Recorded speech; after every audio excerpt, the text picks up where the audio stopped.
Vilniaus universiteto verslo mokyklos studentai turi unikalią galimybę prisidėti prie tikrų ir realių verslo sprendimų.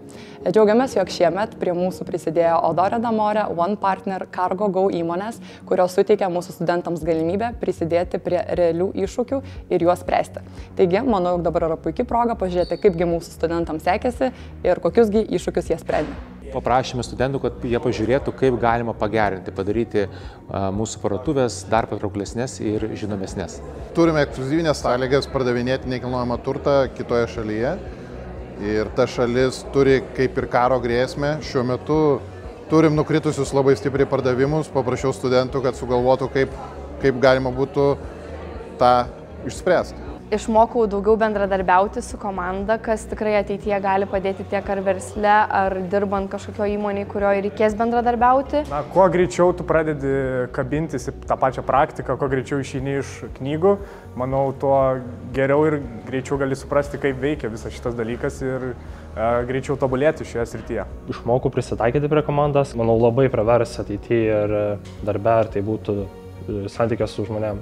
Įsigilinti į patį verslą ir jį pamatyti ne teoriškai, o šiek tiek praktiškai ir pažvelgti, kokie galbūt sunkumai būna. Tikrai yra labai gerai apie praktiką, kad viskas išlieka tavyje, kad ir kokioje srityje bebūsi, tu tikrai gali atsiminti visą tai ir tu gali tai panaudoti. Pasirodo, kad nėra taip lengva, kaip atrodo, kaip galbūt teoriškai mes mokomės, kad taip ir ne kitaip. Manau, kad šitas pirmas žingsnis buvo tiesiog nuostabi galimybė pradėti domėtis ir kurti savo verslą. Pas mus tikrai kreipiasi verslo atstovai, jie mumis pasitikė, studentai galėjo išlavinti ir minkštuosius sugebėjimus, komunikuoti, bendrauti tarpusavį, spręsti konfliktinės situacijas.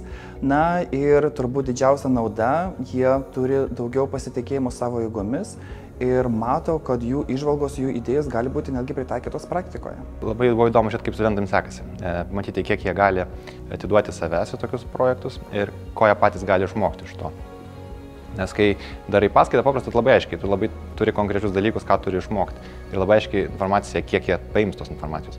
O čia turi laisvės rinktis informaciją, kiek tik nori. Ir labai daug vietos improvizacijai. Iš karto tada lengviau atskirti studentų stiprybės ir silpnybės ir matosi plačiau. Tas man buvo naudinga. Idėjos ir naujos verslo mintys negimsta vakuume, jos gimsta bendravime tarp žmonių.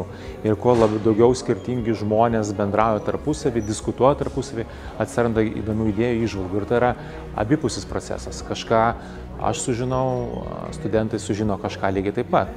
Ir galbūt taip pat jiems apsispręsti, ko jie norės ateityje daugiau, į ką norės labiau gilintis ir panašiai. Aš tikėjausi, kad šie studentai turės kitokį požiūrį ir kitokį matymą, nei kad gal susiformavęs mano. Visada maloniau yra kažką daryti, kas iš tikro pakeis praktikoje, o ne teorijoje. Studentai, nepaisant amžiaus ir santykinai mažos darbo patirties arba nulinės darbo patirties, yra pirmakursiai, turi tikrai labai daug gerų idėjų, minčių ir jos yra pritaikomos. Ir tai yra dar vienas įrodymas, kad visas priklauso ne nuo tavo darbo patirties, amžiaus ar kredencialų, o nuo noro ir įdėto darbo.